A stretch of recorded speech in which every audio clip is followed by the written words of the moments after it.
Here we are, a little later than we wanted to be, but this is going to be our first update vlog. The plan is to do one of these a week. I'm going to tie it in with our restocking update. And we're going to start off today with some game hunting. So we're going to be going out and going to some Goodwills, going to some pawn shops, going to some thrift stores, just trying to find some cool stuff for the store.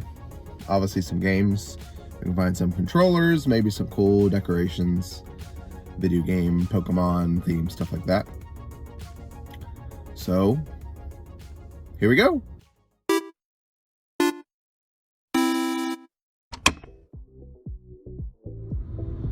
Things are going to work a little differently than we do in store. Typically in store, we're looking to at least double our money. At pawn shops, it's going to be kind of the opposite end of the spectrum. We're probably only going to, at best, be able to do about a 50% profit margin. So if we spend $50 on something, selling it for $75, that would be what that means. Because pawn shops have a better idea. I mean, they're a business, they're trying to make money. The pawn shops that have decent selections that are worth our time also kind of know what they're doing enough to, the prices are pretty close.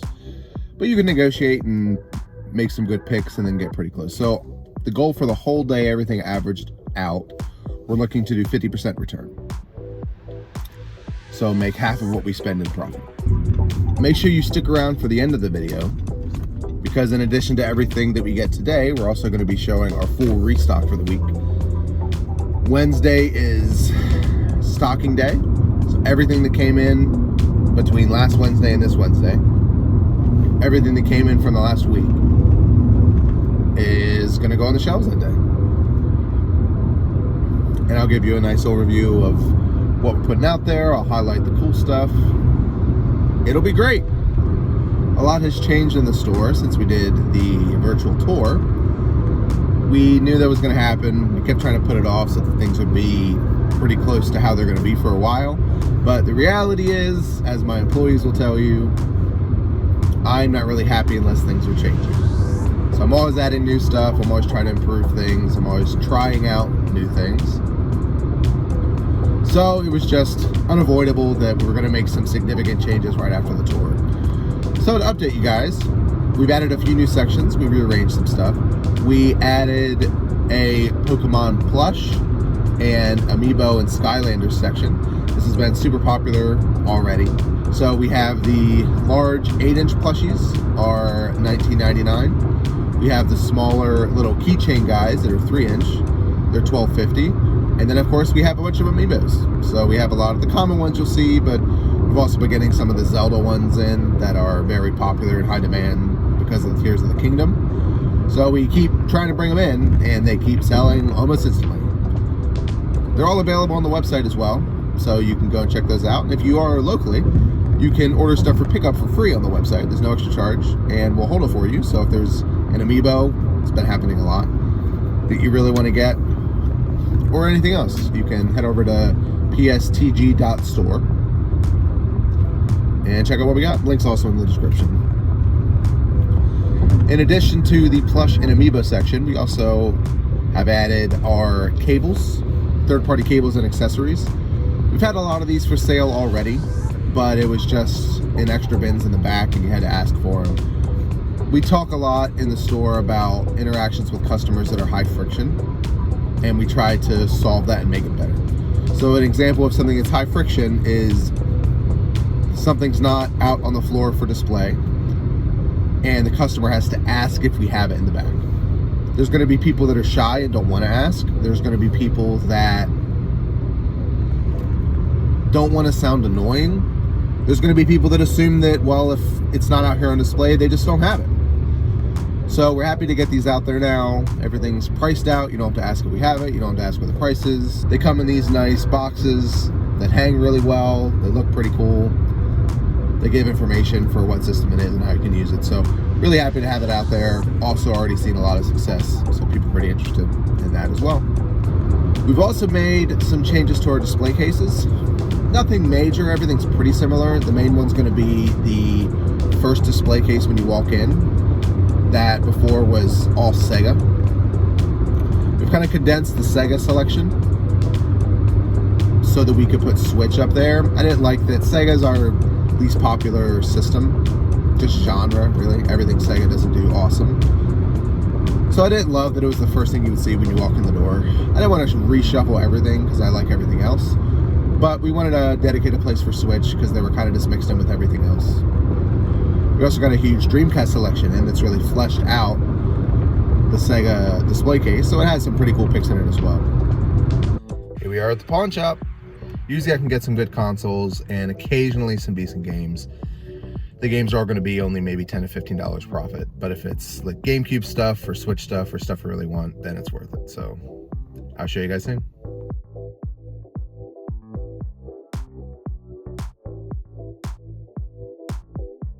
Well, that was a pretty great stop. We got some good games here. We've got a bunch of PS4 stuff. Got a City Skylines. It is the PlayStation 4 edition. We've got Mega Man 2. We got a Sonic Mania and a Minecraft Story Mode. They had a Minecraft Story Mode Complete Adventure, which sells for like $40. They had it around $20, and I was gonna grab it, but then inside it had the Season 2 discs. I was like, I can't do that. We also got some cool 360 games. We got Lollipop Chainsaw. We've had that. We've sold it for $35 several times. It sells like really quickly. Comes with a manual. And we've got Saw 3. Or just Saw, I think. It looks like Saw 3, but I looked up and it's just Saw. Which doesn't come with the manual, but we got that for a great price. So in addition, we got some controllers, Skylander set, a Wii. So all of that together, we spent $200 and it'll sell for $330. So we're a little better than that 50% we were shooting for. A little bit of a wild card. They had a PC, like a pre-built CyberPower PC that said for parts, but it's full of different components and they had it for $50. And I was like, it's probably just like not displaying, which maybe the graphics card's bad, but even just like the chassis and the motherboard is worth more than 50. So I thought that was a cool pickup. I might part it out. Well, I have some extra graphics cards we'll throw in and test it. I might part it out and sell it on eBay, but we also have been thinking about building another computer for a server. So I might just cannibalize it and put a new graphics card in and then call it a day. So that was a pretty cool pickup. I wasn't expecting to see that. They have some computer components there I might start looking at more. So that's gonna be about it. We have one more stop. It's a local thrift store, and then we'll be headed back to the shop. We're here at Mission Thrift. Last time we were here, we picked up some Wii accessories and a few $10 games for a good price. So see if we get any good finds. Kind of similar to a Goodwill, not expecting to find anything. But if there is something, then it's usually like you pay almost nothing for something that's worth 50 or 60 bucks. So I'll show you guys what it's like inside and we'll see what we can find. Pretty slim pickings here. I think there's a Far Cry 5.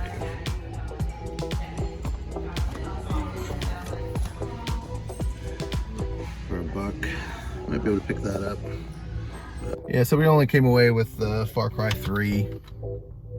It's like a $6 game, but it was pretty much free. I mean, it's $1, so we were already there. There were some GameStop Wii accessories, but we weren't very interested in those. So that's going to be it for going out hunting today. Pretty happy with that pawn shop haul. So we're going to head back to the store and show you what we're putting out on the shelves this week. See you in a bit. Here we are back at the store. We restock our shelves once a week. These past 7 days has probably been one of the busiest trade-in weeks we've had in a long time. So let's just start digging right in. I'll talk about each category that's come in, and then I'll pick out the most expensive game from each console to highlight. So we'll start off with Nintendo Switch. This was the biggest Switch restock we've had. We've recently moved some things around in the store with visibility, and our Switch games have just been flying off the shelves.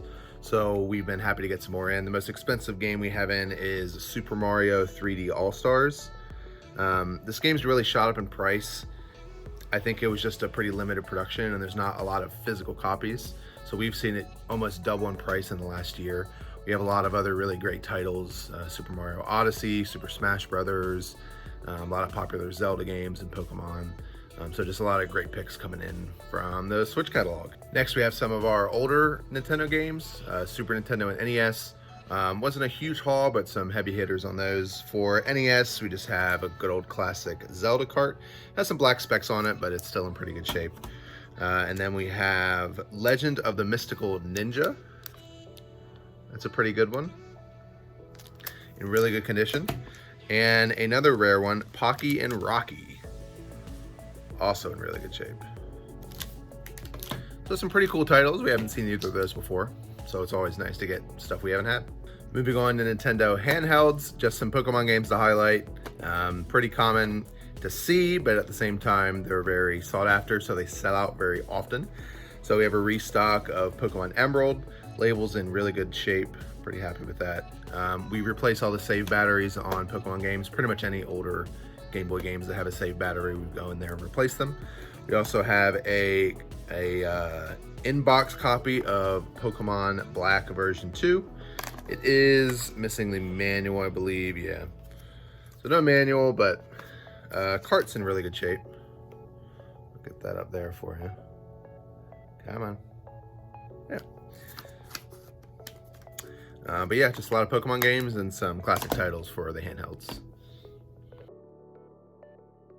We had a lot of incredible GameCube titles come in, hard to highlight them all, but one thing that stood out in particular was not just how many good titles we got, but they were all in amazing condition. All really clean boxes, and even like the plastic on the outside, like didn't even need cleaned off.